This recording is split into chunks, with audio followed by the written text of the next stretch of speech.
எபிசோடுக்கான second ப்ரோமோவை பார்க்கும்போது ஒரு விஷயம் கிளியரா தெரியுது. பிக் பாஸ் முடிவு பண்ணிட்டு இருக்காரு போல. வீட்டுக்குள்ள இருக்க கண்டஸ்டன்ட்டை மட்டும் இல்ல, பார்த்துட்டு இருக்க ஆடியன்ஸையும் அள வைக்கணும் அப்படின்ற அவர் முடிவு பண்ணிட்டார் போல. அவர் ஒரு டயலாக் ஒன்று சொல்றாரு பாருங்க அந்த செகண்ட் ப்ரோமோல.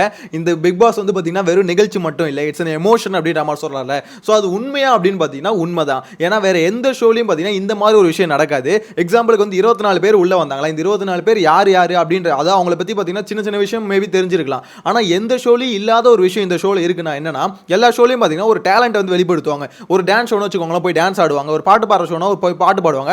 அதோட அவங்க வந்து பாத்தீங்கன்னா அவங்க கிளம்பி போயிடுவாங்க, அப்படியே வீட்டுக்கு போயிடுவாங்க. ஆனா மேட்டர் என்ன பாத்தீங்கன்னா, இந்த ஷோல வந்து பாத்தீங்கன்னா அவங்களோட டேலண்ட்டை நம்ம பார்த்து அவங்க வந்து லைக் பண்ணல. இந்த ஷோவை பொறுத்த வரைக்கும் அவங்க கேரக்டரை பார்த்து தான் அவங்க லைக் பண்றோம். ஸோ இவங்க வந்து நல்லவங்களா இருக்காங்க. இப்போ பவித்ராவெல்லாம் நிறைய பேர் வந்து பிடிச்சது காரணம் என்னன்னா, பவித்ரா வந்து ரொம்ப அமைதியான கேரக்டரா இருக்கு அப்படின்ற விஷயத்துக்கோசம் பாத்தீங்கன்னா நிறைய பேருக்கு வந்து பவித்ரா ஓட்டு போட்டது, பவித்ரா ஃபினாலே ஸ்டேஜ் வரைக்கும் கொண்டு வந்தது அதுதான் ரீசன் அப்படின்ற மாதிரி எல்லாருமே சொல்றாங்கன்னா அதுக்கான ரீசன் கேரக்டர் தான். இந்த ஷோவை பொறுத்த வரைக்கும் ஒருத்தவங்களோட கேரக்டர் வந்து எந்த அளவுக்கு பிடிக்குது, ஒருத்தவங்க கேம் ஆடணும், அதே சமயத்தில் அவங்க நல்ல விதமாகவும் ஆடணும். அவங்க வந்து கெட்டவங்கள ஆட்டாங்கன்னு வச்சுக்கோங்களேன், அவங்க தான் பார்த்தீங்கன்னா வில்லன். நல்ல விதமாக ஆடினா அவங்க ஹீரோ அப்படின்ற மாதிரி தான் இந்த ஷோ வந்து பார்த்தீங்கன்னா டிசைன் இந்த ஷோட டிசைனே பார்த்தீங்கன்னா அதுதான். ஸோ அதனால தான் இந்த ஷோ வந்து பார்த்தீங்கன்னா ஒரு எமோஷன் அப்படின்ற மாதிரி சொல்கிறார்ல, என்ன பொறுத்த வரைக்கும் அது உண்மைதான் அப்படின்ற மாதிரி தோணுது. ஏன்னு பார்த்தீங்கன்னா ஆக்சுவலி எந்த ஷோலையும் நடக்காத ஒரு விஷயம் என்னன்னா, இப்போ முத்துக்குமரன் மாதிரி ஒரு ஆள் பார்த்தீங்கன்னா வேற எந்த ஷோவில் வந்திருந்தாலும், ஃபார் எக்ஸாம்பிளுக்கு பார்த்தீங்கன்னா தமிழ் பேச்சு எங்கள் மூச்சுன்றது விஜய் டிவியில் தான் டெலிகாஸ்ட் பண்ணாங்க. இருந்தாலுமே முத்துக்குமரனுக்கு இந்த அளவு ஒரு ஃபேன் பேஸ் வந்ததா அப்படின்னு பார்த்தீங்கன்னா இல்லை. இந்த ஷோவில் வந்து முத்துக்குமரனுக்கு இந்த அளவுக்கு ஃபேன் பேஸ் வந்திருக்கு. கிட்டத்தட்ட பார்த்தீங்கன்னா 50% 60% ஓட்டு வந்து பார்த்தீங்கன்னா முத்துக்குமரன் விழுந்திருக்கு அப்படின்ற சொன்னது காரணம் என்னது? ஏன்னா முத்துக்குமரன் வந்து பார்த்தீங்கன்னா அந்த கேரக்டரா எல்லாருக்கும் பிடிச்சிருக்கு. எப்போ அந்த பையன் நல்லா பேசுறான்ப்பா அப்படின்றது மட்டும் இருந்திருந்தா கண்டிப்பாக எவ்வளோ பேருக்கு பிடிச்சிருக்காரு. அவன் நல்லா பேசுறது மட்டும் இல்லாமல் நல்ல விதமாகவும் நடந்துக்கிறான். அவனோட எப்படி சொல்ல ஆக்டிவிட்டிஸும் பார்க்கறதுக்கு நல்லா இருக்கு. அதே சமயத்தில் கேமும் விளாட்றான் அப்படின்ற எல்லா காரணமும் சேர்ந்து தான் பார்த்தீங்கன்னா இந்த அளவுக்கு வந்து முத்துக்குமரனை பிடிக்க வச்சது. சௌந்தர்யம் அதே மாதிரி தான். சௌந்தர்யா என்ன தான் பார்த்தீங்கன்னா வெளியே பிஆர் டீம் அது இதுன்னு பார்த்தீங்கன்னா அவங்களுக்கு நெகட்டிவிட்டி இருந்தாலுமே உள்ள அவங்களோட கேரக்டர் வச்சு பார்க்கும்போது இந்த பொண்ணு கியூட்டா நடக்குதுப்பா, இன்னசென்ட்டா நடந்துக்குதுப்பா, இப்போ வரைக்கும் இந்த பொண்ணு இன்னசென்ட் மாதிரி தான் இருக்குது அப்படின்றதுனால தான் நிறைய பேருக்கு வந்து பார்த்தீங்கன்னா சௌந்தர்யா பிடிச்சிருக்கு. குழந்தைங்களுக்குலாம் ஏன் சௌந்தர்யா பிடிச்சிருக்குன்னா, சௌந்தர்யாவோட வயசு தான் 30 வயசாக இருந்தாலுமே அவங்க நடந்துக்கிற விதம் பார்த்தீங்கன்னா எப்படி சொல்ல சின்ன பசங்க மாதிரி தான் அவங்களோட ஆக்டிவிட்டிஸ் எல்லாமே இருக்கும். அதனால தான் பார்த்தீங்கன்னா நிறைய பேர் வந்து சொல்லுவாங்கல்ல, சின்ன பசங்களாம் உள்ள வந்து எனக்கு சௌந்தர்யா பிடிக்குது அப்படின்ற மாதிரி. சில இடத்துல பார்த்தீங்கன்னா அவங்களுக்கு 30 வயசுக்கு ஏற்ற மாதிரி நடந்துக்க மாட்டாங்க, சின்ன பசங்க மாதிரி தான் நடந்துப்பாங்க. அதனால தான் சொல்றது ஒவ்வொரு கேரக்டரும் பார்த்தீங்கன்னா அவங்க கூட கனெக்ட் பண்ணிப்பாங்க. முத்துக்குமரன் கேரக்டர் வந்து பார்த்தீங்கன்னா மோஸ்ட்லி இந்த கேம் வந்து நல்லா விளையாடணும் அப்படின்ற மாதிரி நினைக்கிறாங்களா, அவங்களாம் கனெக்ட் பண்ணிப்பாங்க. சௌந்தர்யோட கேரக்டர் பார்த்தீங்கன்னா சின்ன பசங்களாம் கனெக்ட் பண்ணிப்பாங்க. விஷாலோட கேரக்டர் யார் கனெக்ட் பண்ணிப்பாங்க பார்த்தீங்கன்னா ஒரு எப்படி சொல்ல ஒரு டீனேஜ் பையன் எப்படி இருந்தால் இப்போ வீட்டுக்குள்ளே இருந்தால் எப்படி இருக்கும் அந்த மாதிரி பார்த்தீங்கன்னா ஒவ்வொருத்தரும் ஒவ்வொரு கேரக்டர் கூட கனெக்ட் ஆகிப்பாங்க.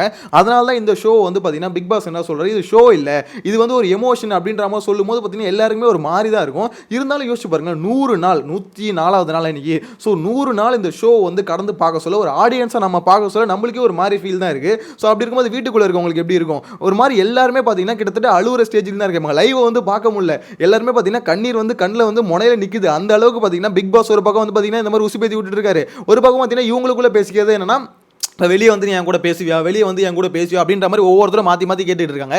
ஏன்னா வீட்டுக்குள்ளே வந்து பார்த்தீங்கன்னா நிறைய பேர் அன்பை மாறி மாறி கொட்டிக்கிட்டு இருக்காங்க. வெளியே வந்து அது நீடிக்குமா அப்படின்னு பார்த்தீங்கன்னா இருக்காது. ஏன்னா இப்போ எப்படி சொல்கிறது, ஒவ்வொருத்தவங்களோட கமிட்மெண்ட்டும் ஒரு மாதிரி. தீபக் கூட முத்துக்குமரன் சொன்ன பார்த்தீங்கன்னா லாஸ்ட் வீடியோவில் இந்த மாதிரி நீ வெளியே வந்ததுக்கப்புறம் எவ்வளோ பிஸியாக இருப்பேன் தெரியலடா, அவங்க கூட இந்த மாதிரிலாம் உட்காந்து பேச முடியுமான்னு தெரியலடா அப்படின்ற மாதிரி சொன்னார்ல, அது உண்மை. ஏன்னு பார்த்தீங்கன்னா ப்ராக்டிக்கலாக இருக்கும்போது அப்படி தான் இருக்கும். இப்போ முத்துக்குமரனுக்கு வந்து பார்த்தீங்கன்னா 4-5 ஷோஸ் இருக்கும். ஸோ அதை போய் அட்டன் பண்ணுவார். ஸோ அப்படின்னு இருக்கும்போது தீபக் வந்து ஃபோன் பண்ணால் நான் வந்துருவேன் அப்படின்ற மாதிரி தீபக் இது முத்துக்குமரன் சொல்கிறாரு. இருந்தாலும் அவரோட கமிட்மெண்ட்ஸ் அங்கே அப்படி இருக்கும் போது வரது கஷ்டம். ஸோ அதை தான் பார்த்தீங்கன்னா ப்ராக்டிக்கலாக தீபக் சொல்கிறாரு. இந்த ஷோ மாதிரி நம்ம இந்த மாதிரி உட்காந்து டைம் ஸ்பெண்ட் பண்ணுறதுக்கு எங்கேயுமே டைம் கிடைக்காது. ஏன்னா வெளியே வந்து பார்த்தீங்கன்னா நம்ம கூடவே ஒரு கன்றாவை தூக்கின்னு சுற்றுவோம், அதுதான் பார்த்தீங்கன்னா ஃபோன். ஸோ அந்த ஃபோன் இருக்கிறதுனால பார்த்தீங்கன்னா எல்லாத்தையும் மறந்துட்டு அந்த ஃபோன் தான் மொத்தமாக நம்மளை வந்து பார்த்தீங்கன்னா கண்ட்ரோல் பண்ணிட்டு இருக்கோம். அதை தான் பார்த்தீங்கன்னா எல்லாருமே இங்கே அந்த ஃபோனை தூக்கி வச்சுட்டு இங்கே இருக்கிறதுனால தான் ஒருத்தவங்க கூட உட்காந்து பேசிக்கிறாங்க. அப்படி பேசுறதுனால தான் பார்த்தீங்கன்னா சண்டையும் வருது, ஃபன்னான ஒரு எலமெண்ட்டும் வருது, கண்ணீர்கள் எல்லாமே பார்த்தீங்கன்னா அப்படி உட்காந்து ஒருத்தருக்கு ஒருத்தர் மாறி மாறி பேசுறதுனால தான். ஸோ அதனால தான் பார்த்தீங்கன்னா இந்த ஷோ வந்து மோஸ்ட்லி எல்லாரும் கூட கனெக்ட் ஆயிருக்கும் ஷோ.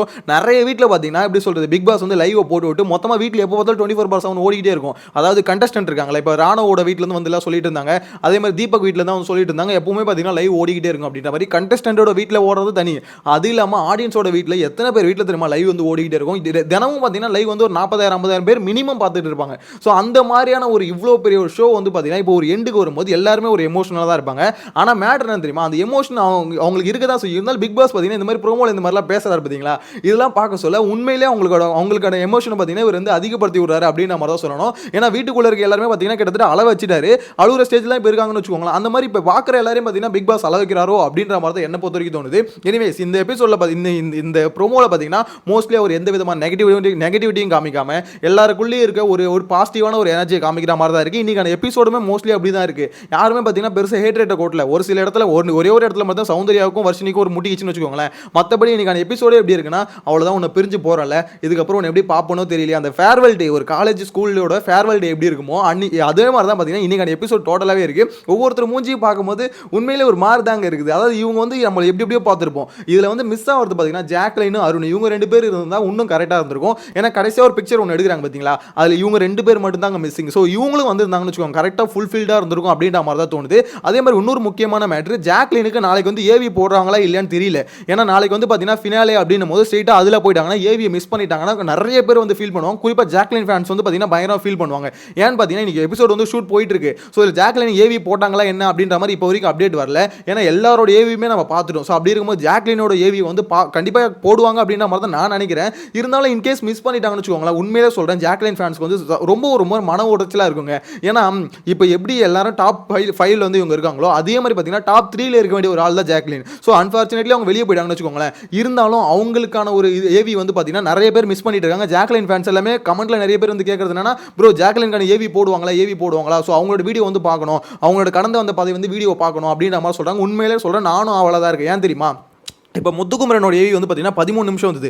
மிச்சவங்க ஏவிலாம் பார்த்தீங்கன்னா கம்மியாக தான் வந்தது. ஏன்னா அந்த அளவுக்கு கண்டென்ட் இருந்தது. டே 1லேருந்து பார்த்தீங்கன்னா இப்போ வரைக்கும் கண்டென்ட் வந்து முத்துக்குமரன் கிட்டேருந்து வந்துட்டு இருந்தது. அதே மாதிரி தான் இன்னொரு பிளேயர் யாருன்னு பார்த்தீங்கன்னா ஜாக்லின். அவங்க வெளியே போகிற வரைக்கும் பிக் பாஸ் சொன்னார்ல, முதல் நாள்லேருந்து இப்போ வரைக்கும் பார்த்தீங்கன்னா நீங்கள் கேம் விளையாடி இருக்கீங்க அப்படின்ற மாதிரி ஜாக்லின்ட்ட சொல்லியிருந்தாரு. ஸோ அந்த விஷயம் உண்மை. ஏன்னா அவங்களுக்கும் இந்த மாதிரி ஏவி ரெடி பண்ணாங்கன்னா கண்டிப்பாக ஒரு 10 நிமிஷத்துக்குள்ளே அடக்கிறது கஷ்டம். ஏன்னா எல்லா வாரமும் பார்த்தீங்கன்னா ஜாக்லின் கிட்ட ஒரு கண்டென்ட் வந்துருங்க. ஏதாவது ஒன்று பண்ணிக்கிட்டு தான் இருப்பாங்க. சும்மா மட்டும் உட்கார மாட்டாங்க. எப்படி சொல்கிறது, இந்த வாரம் வந்து சும்மா ஓட்டிடலாம். இப்போ அவங்க சும்மா உட்காந்தாலுமே அந்த வாரம் பார்த்தீங்கன்னா அவங்க தான் கண்டென்ட். இப்போ அந்த டெவில் டாஸ்க், ஏஞ்சல் டெவில் வந்ததுல அந்த டாஸ்க்ல பார்த்தீங்கன்னா ஒண்ணுமே பண்ணாது தான் பார்த்தீங்கன்னா அந்த வாரம் கண்டென்ட். ஸோ அவங்க மூலியமா கண்டென்ட் வரும், இல்லை அவங்களே கண்டென்ட்டாக மாறிடுவாங்க. ஸோ இந்த மாதிரி ஜாக்லினோட பங்களிப்பு பார்த்தீங்கன்னா எல்லா இதுலையுமே இருக்கும். அதனால தான் சொல்கிறேன், கம்பல்சரி பார்த்தீங்கன்னா ஜாக்லினோட ஏவி போட்டால் கொஞ்சம் பெட்டராக இருக்கும் அப்படின்ற மாதிரி தான் தோணுது. ஏன்னா எபிசோடு எல்லாமே முடிஞ்சு எல்லாருமே பார்த்தீங்கன்னா ஃபேர்வெல் டே எல்லாரும் எப்படி சொல்லுவாங்க, அந்த இனிதுன்னு ஒரு படம் இருக்கும் விஜய் டிவியில், எத்தனை பேர் பார்த்துருக்கீங்க தெரியல. ஸோ அந்த படம் வந்து பார்த்தீங்கன்னா கிளைமேக்ஸ் வந்து முடியும் போது காலேஜ் டேஸ் முடிஞ்சு எல்லாம் பிரிஞ்சு போவாங்களே. ஸோ அது போகும்போது பார்த்தீங்கன்னா பயங்கர டச்சிங்காக இருக்கும். பிக் பாஸ் ஷோவும் பார்த்தீங்கன்னா கிட்டத்தட்ட இப்போ அந்த மாதிரி தான் கொண்டு போயிட்டு இருக்காங்க. அவர் சொல்கிற அந்த வார்த்தை இருக்குல்ல, இது ஷோ மட்டும் இல்லை, இது ஒரு எமோஷன் அப்படின்ற மாதிரி சொல்கிறாருல, உண்மையிலே சொல்கிறேன் எல்லாருக்குமே கனெக்ட் ஆகும் அப்படின்ற மாதிரி தான் நினைக்கிறேன். நான் ஒன்றும் பார்த்தீங்கன்னா அது எக்ஸாஜரேட் பண்ணிலாம் சொல்லலை.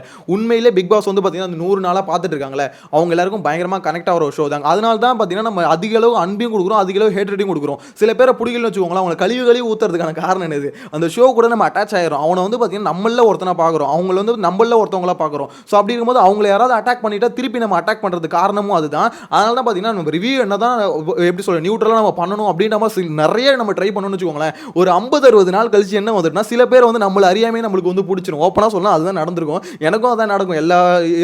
எப்படி சொல்ல எல்லா சீசன்லையும் வரும்போது பார்த்தீங்கன்னா நம்ம நியூட்ரலாக பார்த்தீங்கன்னா ஒரு 50 நாள் வந்துகிட்டு இருப்போம். அதை ஃபாலோ பண்ணிட்டே வரதுனால சில பேரோட கேம் பிளே நம்மளுக்கு பிடிச்சிருக்கும். ஸோ அதனால பார்த்தீங்கன்னா அவங்களுக்கு சப்போர்ட் பண்ணும்போது மட்டும் பார்த்தீங்கன்னா கொஞ்சம் எக்ஸ்ட்ரா சப்போர்ட் பண்ணுவோம். ஸோ இதுதான் பார்த்தீங்கன்னா எனக்கும் நடந்து இந்த சீசன்லேயே அது நடந்தது, நான் ஒத்துக்கிறேன், இல்லைன்னு சொல்லலை.